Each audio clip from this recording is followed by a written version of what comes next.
বন্ধু সাহিমান পবিত্রতা চার প্রকার। কয় প্রকার? চার প্রকার। এক নম্বর হইল শারীরিকভাবে মানুষ পবিত্র হইতে হবে। দুই নম্বর হইল পোশাক পরিচ্ছদ পবিত্র। তিন নম্বর হইল খানা পবিত্র, উপার্জন পবিত্র। চার নম্বর হলো চোখের চাউনি, মুখের ভাষা, অন্তরের অনুধাবন পবিত্র হতে হবে। এবার শারীরিক পবিত্রতা কি? আঙ্গর সারাইনে, যুবক সারাইনে মুস্কাডে, কিছু যুবক সারাইনে সবই না, মুস্কাডে, দাড়িও কাটে, চুলও কাটে, আহা তুলে তুলে পশমগুলি কাটে না, এটি থই দিছে।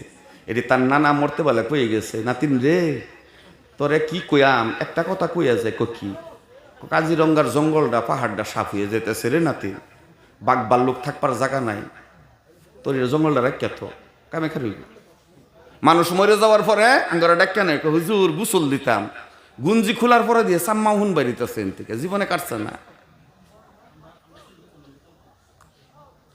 যুবকে গিয়া দেখি একটা যুবক সেলুনের মধ্যে বইবে খালি এরম করে, এরম করে। আমি কি করে এটা? আমি বলছি গুড়া কিরমি হয়েছে নাকি এটা? মানুষের গুড়া কিরমি হইলে পায়খানার রাস্তার মধ্যে বিড়বিড়ায়, বিড়বিড়াইলে গুড়া কিরমিরে যদি কোয়া হয় যে আমি ওয়াশ করতেছি, ও না বিড়বিড়াইস না, মানবো? পারমাবেটি মাদ্রাসার হুজুর সামনে বিড়বিড়াইস না, মানবো? আমার হোর সামনে বিড়বিড়াইস না, মানবো? কাবা শরীফের তোয়াফ করতেছি, বিড়বিড়াইস না, মানবো? মানতো না। তারে মানা নিন লাগে কি আছে? বেন্ডি প্লাস অ্যালবান্ডেজল নো আর্ম ট্যাবলেট, এটি দিলে মানে। আঙ্গর কিছু যুবক আছে পায়খানার রাস্তার গুড়া কিরমি থেকে আরো অধম হইয়া গেছে। এরা কিচ্ছু মানে না, আজান মানে না, মসজিদ মানে না, মুরব্বী মানে না, বাবা মানে না, মা মানে না, তবলিগ জমাত মানে না, মশওয়ারা মানে না, ইস্তেমা মানে না, সভা মানে না, কবরস্থান মানে না, আজান মানে না, কিছুই মানে না। এরা পায়খানার রাস্তার গুড়া কিরমির থেকে আরো বেশি অধম হয়ে গেছে। মহাতারাম আজিজ ও দোস্ত, চুল কাটছে গেহেরে, চুল কাটছে মানে এন্দা তিনটা রেক দিচ্ছে, আবার এন্দা উঠবে একটা রেক, উঠবে চুলটি লম্বা, এটির কতন পরে পরে এরম করে মারে, সর্বনাশ। আমি জিগাইলাম, বাবারে আমি তো চুলের কাটিং কয়েকটা জানি, একটা হচ্ছে দিলীপ কাট, একটা লং কাট, একটা রাউন্ড কাট, একটা বব কাট, একটা হ্যাপি কাট, একটা ডিফেন্স কাট, একটা ইংলিশ কাট, একটা জাপানিজ কাট, কয়েকদিন আগ পর্যন্ত চলছে একটা হানি সিং কাট। তোমারটা কোন কাটিং? হুজুর এটা দোয়া করেন যেটা এমবাপ্পে ডিজিটাল কাট। এমবাপ্পে মানে কি বুঝছো? বুঝছেন না? এমবাপ্পে মানে ফুটবলার, ইন্টারন্যাশনাল ফুটবলার। হে এমবাপ্পে যে বা চুল কাটছে, হে সলি মধ্যে বসিল দি তেল চুরে হেও কাটছে, হাতে না গুতে বাহে না ভূতে সুঙ্গা বইরা মুতে। হেই বেটা কই ইন্টারন্যাশনাল ফুটবলার, একটা বেদা মারলে কত কোটি কোটি টাকা পায়। হ্যাঁ রে উষ্টাকায় পড়ে গেলে পায়খানা করে দেখিস নাই। এবার বলেন তো দেখি, এক একজন যুবকের মাথায় যদি হানি সিং এর চুল থাকে, এমবাপ্পের কাটিং চুল থাকে, ওই মাথা জান্নাতে যাবে না জাহান্নামে যাবে? কোথায় যাবে? জাহান্নামে।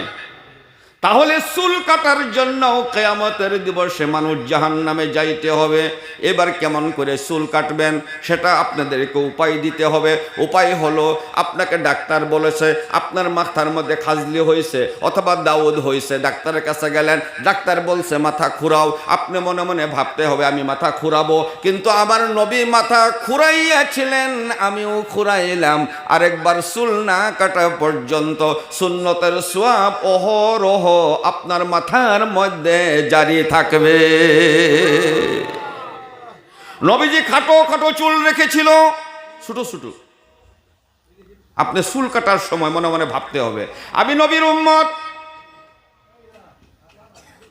নবীজি খাটো খাটো চুল রেখেছিল, আমিও রাখলাম। আরেকবার চুল না কাটা পর্যন্ত সুন্নতের সোয়াব আপনার মাথায় জারি থাকবে। নবীজি বাবরি রেখেছিল কানের লতি পর্যন্ত, আপনিও যদি বাবরি রাখেন আরেকবার চুল না কাটা পর্যন্ত সুন্নতের সোয়াব মাথায় জারি থাকবে। নবীজি লম্বা লম্বা চুল রেখেছিল। হযরত আয়েশা সিদ্দিকা রাদিয়াল্লাহু তাআলা আনহা নবীজির চুলের মধ্যে বেনি গুথিয়া বললেন, ইয়া রাসূলুল্লাহ, আমার স্বামী আপনার চুল লম্বা হয়েছে, আমি বেনি গুথিয়া দিলাম। আয়েশা নবীর দিকে লক্ষ্য করে মুস্কি হাসি দিলেন, নবী আয়েশার দিকে লক্ষ্য করে মুস্কি হাসি দিলেন। পূর্ণিমার রাত্র ছিল।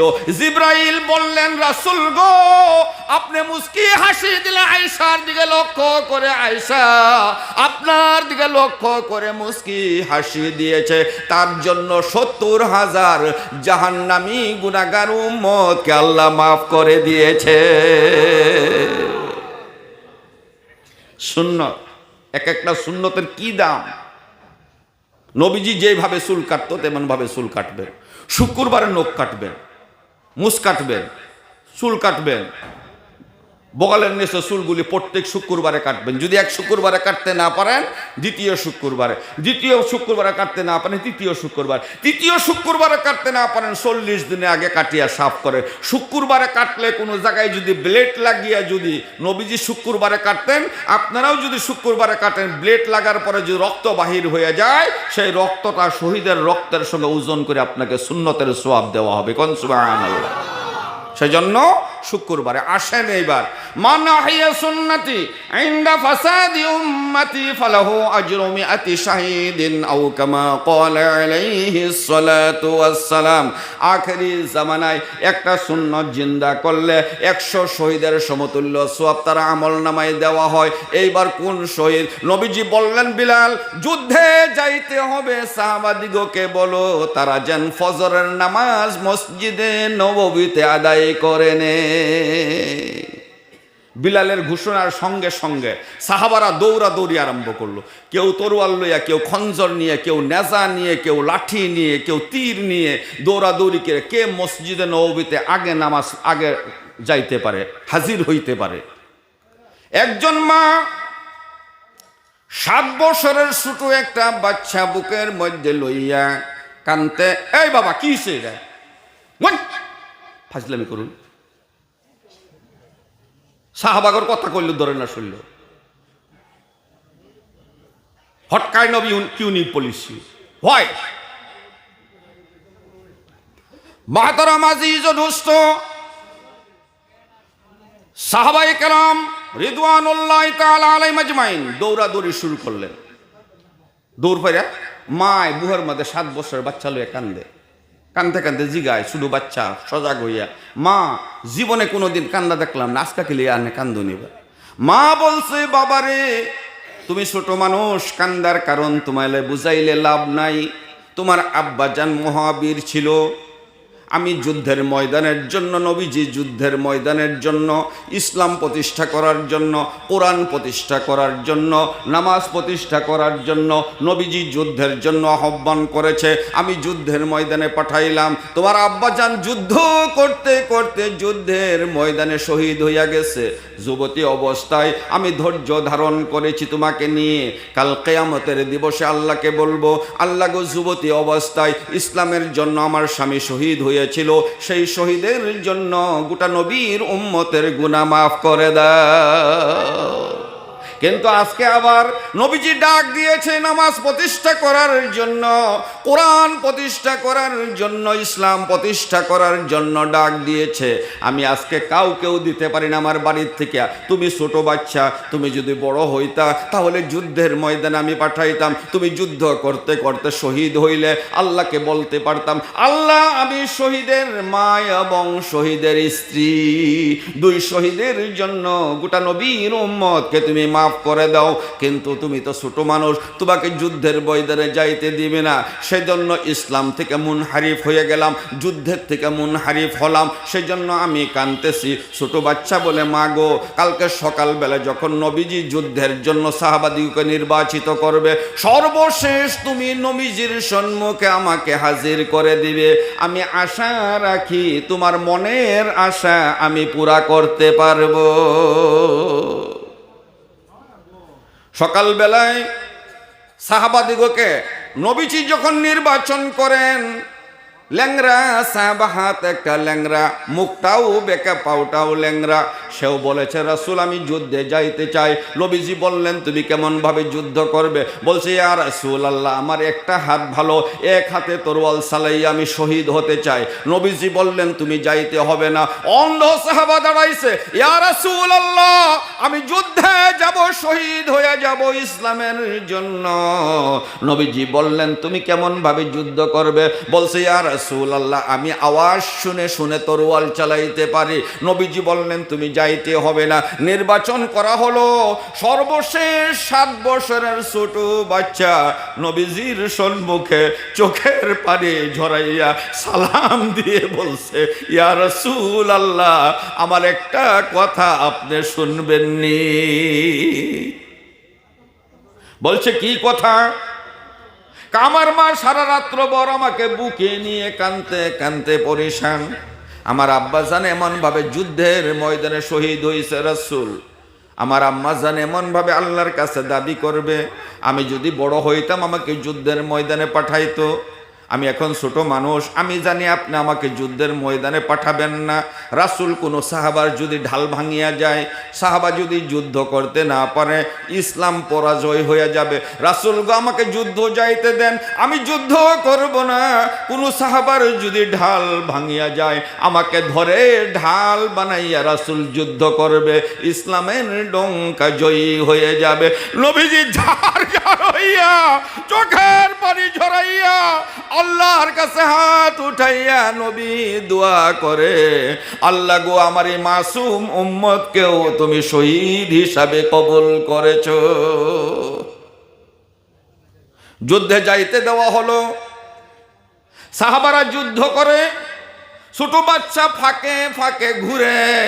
একজন সাহাবার ঢাল ভাঙিয়া গেছে, কোন সময় জানি বাচ্চাকে ধরে যুদ্ধ আরম্ভ করেছে। বাচ্চার শরীরের মধ্যে পাথরের আঘাত লাগে, নেজার আঘাত লাগে, খঞ্জরের আঘাত লাগে, একটা সময় তরবারির আঘাত লাগিয়া ডান হাতটা যখন কেটে গেছে, যুদ্ধের ময়দান থেকে ডাক দেয় মা গো তোমার মনের আশা পুরা হতে চলেছে। মা তোমার কোলে আমি উঠতে পারবো না, তাই আমাদের দিবসে তুমি আল্লাহর মুখে আমাকে শহীদ হিসাবে কুলে করে নিয়ে নবীর উম্মতের জন্য সুপারিশ করিও মা। কতক্ষণ পরেই একটা তীর বুকের মধ্যে লাগছে, পিঠ দিয়ে বাহির হইয়া যায়। বাচ্চা বলছে আল্লাহু আকবার, মা আমি শহীদ হইয়া গেলাম। যুদ্ধ শেষ হলো, মা দৌড়তে দৌড়তে আসতেছে। অমনি সময় সাহাবারা বলছে তোমার বাচ্চা শহীদ হইয়া গেছে।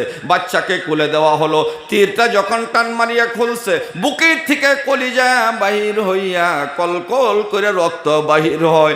মা পাঞ্জা দিয়ে ধরে আল্লাহু আকবার বলে, মা দুঃখিনী বেহুশ হইয়া যায়। মাহতারাম আজিজ ও দোস্ত, আখিরি জামানায় একটা সুন্নত জিন্দা করলে এমন 100 শহীদের সওয়াব তার আমল নামায় দেওয়া হবে। চা হোটেলে বসে বসে গল্প গুচ্ছ করে ইসলাম প্রতিষ্ঠা হয় নাই।